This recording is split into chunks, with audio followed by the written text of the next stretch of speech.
Ahoy there, matey! There be a rumor on the seven seas. Arr Submariners Pirates! I'll scuttle this rumor to the bottom of the seven seas in Davy Jones' lacquer. What are you doing, dude? Come here. Come here. If you want to go make your own videos, go make your own channel. Otherwise, this is my place. I would, but life's been hard with only one hand. Alright, this once. We can work together on this. When I think pirate, I think sailing the high seas. Yo. Scurvy. Peg leg and an eye patch. Animal companions. Sea shanties. Yo ho. Rum running. Yo. Scoundrels. Yar. Using the Jolly Roger. Yar. Bloodthirsty. And rating. Yar.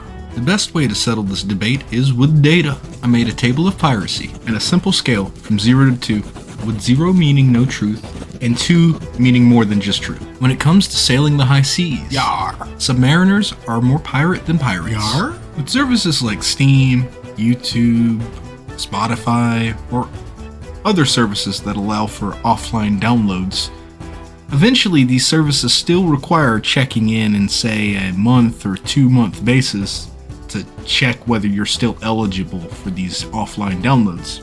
So that means after a month or two, out of the blue, you suddenly lose access to all that content that you really could use in a stressful environment to decompress after a hard day.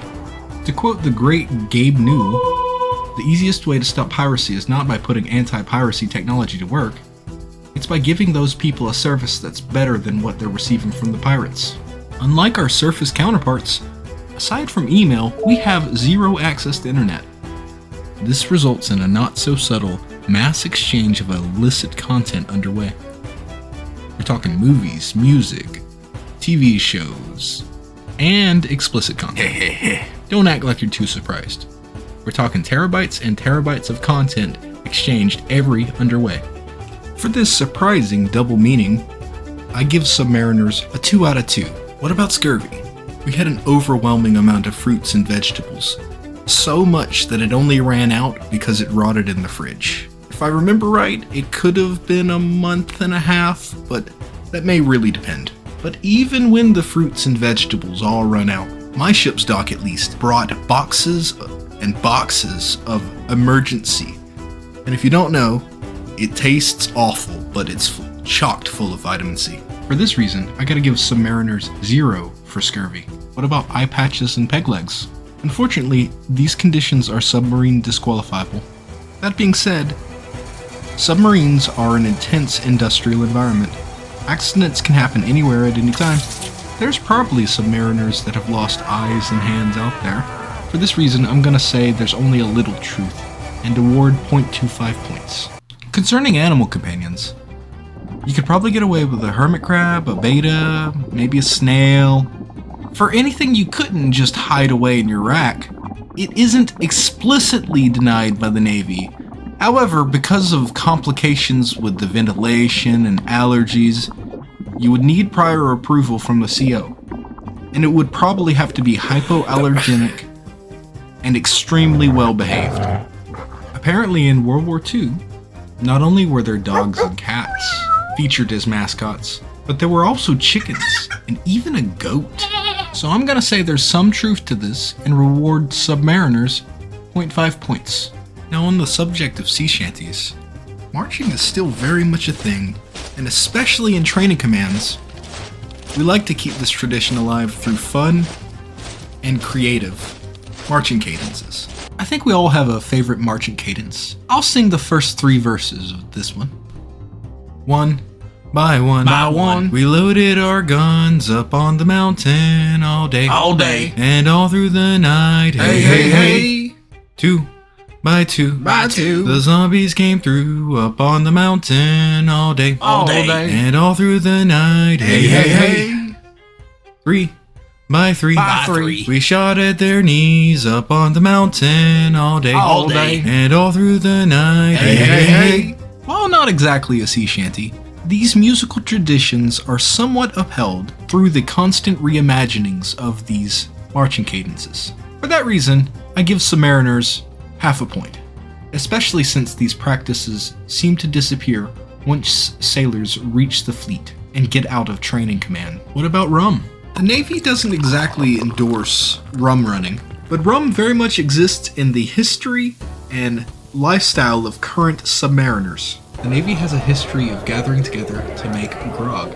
Sailors would gather together to make this awful concoction. Sailors would gather around a large cauldron-like bowl and pour various things and maybe drop some things in this cauldron, maybe women's underwear. In the modern context, a lot of the grosser parts of grog has disappeared. However, they still gathered to make this grog bowl, and everyone above age was able to partake in drinking it. They all had a good time and afterwards drove home to their families. I think this usually happens somewhere in the span of a week before sailors go underway. I think it's based in a tradition of wishing good luck upon the sailors, and it's in the spirit of good fun. The Navy also has a policy of no alcohol or drugs on board, at least submarines, and this kind of ultimately plays into a cycle of extreme binge drinking upon getting back home. It's probably not very healthy, but those guys do party hard, and a lot of them don't regret the lifestyle. For these reasons, I'm gonna give Submariners 0.5 points. What about scoundrel behavior?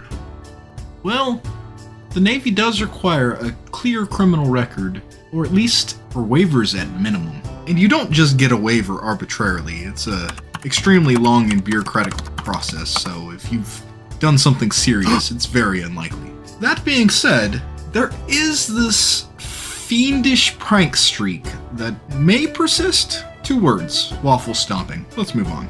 I will award 0.25 points. Alright, let's get into the use of the Jolly Roger by submariners. Yo-ho. Apparently, British submariners used the Jolly Roger Yo-ho. to represent all the ships they sank in various types of symbols every time they returned from mission. Apparently, during World War II, this practice was somewhat adopted by American submarines. Flying the Jolly Roger continued in the late 20th century and on into the 21st. HMS Conqueror raised the flag to recognize her successful attack on the Argentine cruiser Arr General Belgrano during the Falklands War. At least twice in 2017, the USS Jimmy Carter, a US Navy attack submarine which has been modified to support Special Forces operations, returned to its home port flying a Jolly Roger. The reason for flying the flag has not been made public. Because it is used, but isn't widely adopted, I'm gonna give it a 0.75. Alright, next we'll move on to rating. Give us your loot. Now, for those familiar with submarine history, you know that in World War II and before, submarines were primarily used as infiltration units that would sneak behind enemy screens and target enemy logistics, especially merchant ships and supply ships. This was called convoy raiding, but what a lot of people aren't familiar with is the time a submarine sank a train, specifically the USS Barb. Although in modern contexts, submarines have different roles entirely. Fast attack submarines are often assigned escort duties, guided missile submarines offer coastal support, and ballistic missile submarines offer nuclear deterrence. Each type is able to play a role in surveillance. However, there is a class of submarines that may be taking way more hostile actions than the majority of the United States subs, but I can't really speak to any knowledge or experience with them, so it's hard to chalk it up to more than just rumor. For these reasons, I will reward half a point. So for our final question, are submariners killers? I mean, that's their role in war, right? To sink the enemies before getting sunk. Sure, it's not sword fighting and open cannon battles in the sea, but these guys are killers, right? Unfortunately, my data is clouded. I found this article detailing 5 Bahamian fishermen on a capsized boat that were rescued by a Triton submarine, the USS Rhode Island. For those unaware, the Rhode Island is a ballistic missile submarine. These guys, they play a role in nuclear deterrence. These guys literally have the nuclear missiles and all of that jazz. But I'd also like to reiterate the many fishermen that could have been saved by submarines calling in for backup. So I wouldn't be surprised if there are many more stories of submariners saving fishermen but never getting any credit for it. So I'd like to also state, no, Submariners aren't just killers, they're people too. I like to think they're pretty good people. And yeah, they have killed people sometimes, but I like to think they often had it coming, or at least they were ordered to do so. For these reasons, I award half a point. And the results are in, ladies and gentlemen.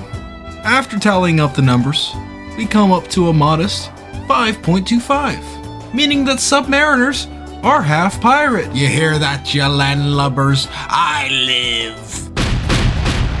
Yo ho. Wait. That's Disney. We don't play with that. You know what? Everybody off. Everybody walks the plank. Everybody off the boat. Everybody go. You too, Bubblebeard. Yar. And don't think I don't notice you trying to stow away again like you did earlier in the video, Bubba. I know where I ain't wanted, you city slicker.